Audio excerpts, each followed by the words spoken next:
నేను అబ్రహాము దేవుడను, ఇస్సాకు దేవుడను, యాకోబు దేవుడను ఉన్నానని దేవుడు మీతో చెప్పిన మాట మీరు చదవలేదా?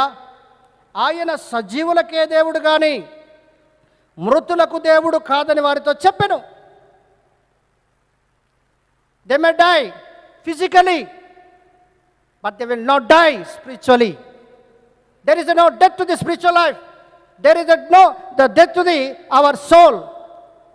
ఒక వ్యక్తి రక్షింపబడిన తర్వాత తన యొక్క ఆత్మకు మరణం లేదు.